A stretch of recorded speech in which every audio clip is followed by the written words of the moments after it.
I felt like this was an interesting game in terms of the styles of these two teams coming to play. It was Napoli versus Juventus. It was Antonio Conte versus Thiago Motta at the Juventus Stadium. I'll admit, I'm going to try and find a theme, and I've created a bit of a story and a narrative with this game about how it's the Serie A past and its future coming together in this worlds collide type game. And I'll be honest with you, the reason I've done that, and usually I try and be a bit like objective when talking about the game, just sort of speaking about the things I can analyse and just provide a little bit of insight into why something may be happening. I've had to stretch it a bit with this game, and the reason for that is, without sounding harsh, it was a hard watch. Really tough to get through. I don't think I saw two consecutive touches in the opposition's box at all throughout the game. And it's credit to the two defensive performances from both teams. They're really strong in their off the ball shape, and just everything that comes to the defending both teams pulled off really well. But that doesn't always make for the most interesting game. Again, not trying to put a negative on it, that is just a fact. Really hard work to get through this game. But it was a big game, and I felt like it deserved an analysis, hence why I'm giving it the respect it deserves. It's interesting because you're getting the old school Italian style of the deep, compact shape and the more direct style of play with Conte's Napoli against the more fluid, modern relationism style of Thiago Motta that focuses on its building out from the back and its high pressing and just every sort of common trait associated with a top modern progressive team. And they just cancelled each other out, I think it's fair to say. But we're going to go over why. First, the Juve shape. The Juve shape would originally start from the 2-3-2-3 with Locatelli in between the fullbacks. Napoli's shape was a flat sort of 4-1-4-1/4-5-1, where they would stand off. They'd be more worried about the space in between defence and midfield, and they did a really good job of blocking that off. And Juve had a number of ways they could sort of work around this Napoli shape. And that would be through dropping the fullbacks, who typically in these systems operate higher up into these positions, maybe closer to their winger. In this shape, they were dropping a little bit deeper, maybe more in line to form a bit of a flat back four. And the reason for that is because I think they were trying to draw the press of the opposition wingers onto him to create a lot more space in this area either side of the midfield, where McKennie, if it was on this side, but Coop Miners on the other, could pull off into the wide areas to receive the ball from either the fullback or the centre back on that side in space that would cause either Oliveira to maybe have to react to it or McTominay or Lobotka to have to come across.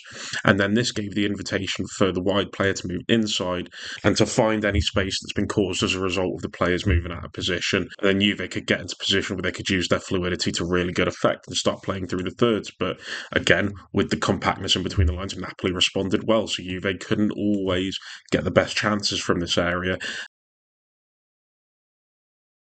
If they had to recycle it back to the back, they would find other ways to try and break down this Napoli unit. One of which was a lot more typical throughout the game, was Cambiasso inverting alongside Locatelli, who would just form over to the right-hand side. Who was always marked by Lukaku. Lukaku didn't really let him out of his sight, because Lukaku was in a great pressing centre forward. He was never going to start attacking the centre backs, but he had to make sure that Locatelli didn't get the time and space on the ball to play make, which he is absolutely fantastic at.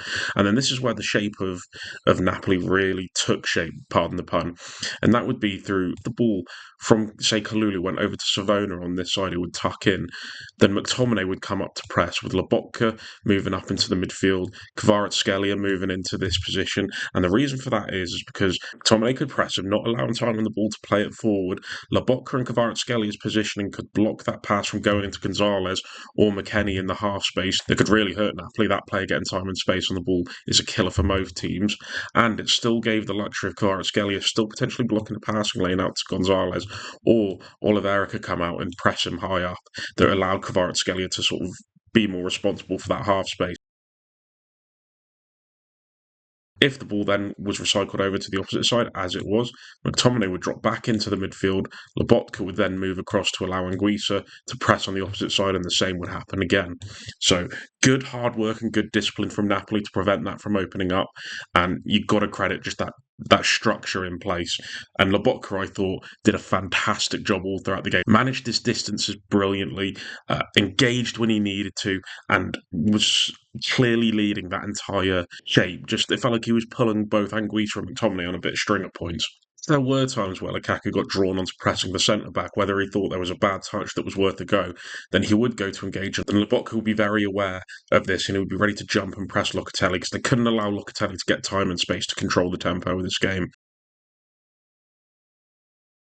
And at the risk of this opening up space in that midfield zone for Juventus to play through, then either Rachmani or Buongiorno on whichever side there was an opening, if Koopmeiners or McKennie found themselves in space, then they would jump from the defensive line to engage and stop them from getting any real opening that Juventus could play towards it. If they were stuck to a marker, that was a risky pass, and then Napoli could just regain their shape and play on from there. And to be fair, it is worth noting that in the second half, Napoli did press a lot higher and a lot more aggressively, and it would be typically with Anguissa actually staying further back, Lobotka coming on to Cambiasso or Locatelli more, depending on who was in the central area. McTominay, Politano, and Kvaratskhelia coming in as well, really forcing that Juventus back line into situations where they had to panic and release the ball, and it was a really good cohesive press. Didn't sustain it for that long. They don't really have the energy to do that. And again, whichever player Anguissa didn't mark, Buongiorno would come and press, and Rachmani would then cover Vlahovic or Timothy Weah by that point in those areas. And this Juventus team would, in its more aggressive stages, turn from this 3-2-5 into a 3-1-6, as Cambiasso was given a lot more freedom to move into the forward areas. Very tactically flexible player, just a real comfortable player in all phases of play, possessionally, technically, and off the ball, really good. And then this would force the Napoli shape back a little bit further on, if I just do that now. And it would be through a combination of wide play that Juventus would look to try and break down this Napoli shape. The transition of Cambiasso's movement into this position, maybe dragging this Napoli shape in a little bit more. Koopmeiners maybe had a little bit more incentive to come out to a left-back position to receive the ball. And then combined with Yildiz on the side, maybe Yildiz could come in, creating space that Koopmeiners could come into. Cambiasso could then make a run out into the wide areas and just trying to use their rotations and relationism to break down that Napoli shape. Napoli were aware of it, though. They would maintain their shape well and pass off markers when they needed to. There was a few times though when Yildiz got the ball on this left-hand side and was able to come onto his right foot, his stronger right foot, if Koopmeiners or Cambiasso would provide an overlapping run, and he could get some crosses into the box, some good crosses that Vlahovic was nowhere near. And he's some player, Yildiz. Every time I see him, he keeps me on the edge of my seat. I'm getting blimmin' rug burn the amount of times I'm falling off of it. Just such an exciting player to watch. And if you haven't watched Juve, yeah, watch it purely for him. He is box office. He is seriously box office. And they had some good combinations on that side. There's something building on that left with Koopmeiners, Yildiz, and Cambiasso. On the right side, it wasn't as fluid, but there was still the threat of it. Occasionally, you had Savona coming into overlap to allow Gonzalez to push into the half space. But McKennie's not used to that right-sided attacking midfield position, so sometimes those underlapping runs that Yildiz would get from Cambiasso wasn't as available for Gonzalez on this side. It just wasn't flowing as naturally on that right, but there was still some threat levels, especially with Gonzalez coming inside. And I think the main reason this Juve attack broke down so much in the first half is this guy, Dusan Vlahovic. And he gets the comparison to Erling Haaland, and I don't think that's fair on Erling Haaland, because Erling Haaland, with his presence, occupies at least two centre-backs, especially in big games, which as a result creates space for others. Vlahovic doesn't offer that threat where he's constantly watched by two centre-backs. One of these was happy to go and engage players in more advanced areas while leaving the other one-on-one with Vlahovic. And what Haaland has is a complete aggressive physical nature to create space for himself and make runs that players in deeper areas should be able to find passes. Vlahovic doesn't. He's a very stationary target, doesn't drop in, he's not great with his link up, and he did kill a lot of momentum and fluidity in that area of the pitch. And he was subbed off for Timothy Weah second half, and although he isn't the finisher that Vlahovic is, the team was clicking a little bit more with him. He was finding himself in wider positions that could drag centre-backs across and create space for others like Cambiasso, Yildiz or McKennie to attack. And while they didn't create a chance from it that really put Napoli to bed, they were flowing a lot more. There was just a little bit more quality in that final third, and they were able to open Napoli up in the centre a lot more. It wasn't just down the wide areas and getting Yildiz to cross the ball in. There was chances, there was movements, penetration in that back line that on another day maybe Juventus could have taken advantage of. Again, nowhere near as good a finisher as Weah, but he makes this team click. And this team has still got a bit of a learning curve ahead of it. But that was the Juventus shape and that was the Napoli defensive shape. But what happened on the other side of the coin? Napoli would position themselves in a 2-4-2-2 in their attacking stage, and Juventus, in contrast to Napoli shape, would press high with a 4-1-4-1 that could transition into a 4-4-2. Vlahovic on one of the centre-backs, Koopmeiners and McKennie pressed up onto the two sitting midfielders, Gonzalez and Yildiz onto the two fullbacks, and Locatelli would sit onto Scott McTominay, who would play off of Lukaku, who would be generally dealt with by Bremer or Kalulu in these stages.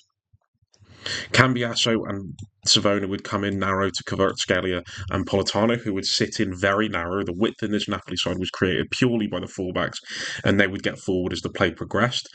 And Napoli weren't interested in playing out from the back and playing short little cute passes between the deeper players and a single pivot to try and beat Juventus's press. They would look to go long and go long quick, and they would do it potentially by enticing the Juve press onto them. Sometimes you get maybe Koopmeiners that would jump from Anguissa to Rachmani, and then that would bring in Locatelli in behind, and which as a result, this would then drag in Kalulu to back up the press. So there was a chain reaction that Juve were very well planned for. But they would look to go long, and it wouldn't just to get it to Lukaku, which you think would be the obvious choice where he could pin back Bremer and then get that attack started.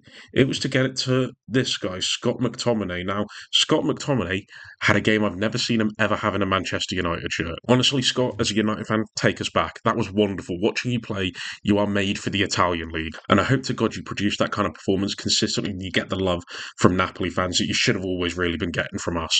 And him getting on the ball here would look to try and beat Locatelli, win that physical battle between the two, where he could do one of two things: keep control of the ball and take it round him and dribble forward to then play a ball to the likes of Kvaratskhelia or Politano, who could run off of Cambiasso and Savona after drawing them in high, or with just a simple little first-time ball round the corner to find them in these areas. And it was just about drawing that Juve press up to then exploit the space in behind. But it was always imperative that McTominay won that first battle, which he did a number of times. Locatelli at points really did struggle with him. And it wouldn't just be through that direct passing up towards him to find players, it would be that players would have to make runs deeper to allow him to find space, maybe in behind. And that would be through space opening up on this right-hand side. And because of Kvaratskelia's fluid positioning, it wasn't just coming inside as Politano was doing consistently on the other side. He'd stay a little bit wider. He was given a bit more of a freer role to produce the quality that we know he has, and he's a player full of magic. And so Savona and Kalulu did a really good job of alternating between them about who would pick him up and who would drop in to engage with him. You know, sometimes you get Savona coming in here as well, but then also sometimes if he was pulled in a little bit narrow, you'd get Kalulu coming in to engage with him, and then maybe that left Savona to take care of any overlapping run for Oliveira that could allow Gonzalez to come in and back the press up to allow Vlahovic to move over to Rachmani, and they could focus on the two centre-backs and press them even higher. And once space behind that back line had opened up, this gave McTominay the invitation to run off into the space to try and get on the end of any long balls from the back. Locatelli did manage these situations really well, though, to be fair, and this was one battle he did win a few times more than McTominay did. Just that threat level of his on the ball and his off the ball qualities, McTominay was so key to this Napoli team, and full credit to his performance. And they would look to try and force Juve's press onto him a little bit more by getting either Anguissa to drop into the back line or Lobotka, depending on the side it was, to again draw Juve's press onto him to create a bit of an overload in that back line and create more space in the middle. This would then create the space for Politano to drop in and drag Cambiasso on him. And then Lukaku could then pin back Bremer maybe more in this position if they could get that long ball up to him. Di Lorenzo could then run off the back of Yildiz to support him. Kvaratskhelia and McTominay could come over as well to just try and offer a bit more penetration through that direct nature of the play and exploit that Juve shape being pulled apart a little bit. But to be fair, if Politano moving forward did create the space for Di Lorenzo to run in, Yildiz did a fantastic job of tracking this run into this area to prevent that from becoming exploited. He stuck to his job really well, Yildiz, and worked well with Cambiasso, not just in attack but in defence on that side. And they were just real comfortable working off of each other and filling the positions that the other would vacate. It's down to the top level coaching of Thiago Motta. And as I say, this was a very interesting clash of styles, very interesting clash of philosophies, and a good mix of Serie A past and its future colliding in one. But I'd love to know what you guys think. I'd love to hear your thoughts on this game in the comments and what you think about Juve going forward. Juve fans, I know I've got a few that watch my videos. First of all, sayings, you're a regular on this. I know you asked for this, so I hope you enjoyed this. Hope this lived up to the standards that you maybe have for the team you support. And let us know what you think in the comments below. Like it if you like the video, dislike it if you disliked it. Comment down below and tell me why either way. Subscribe if you want to see more, and I'll see you next time. In a bit, lads.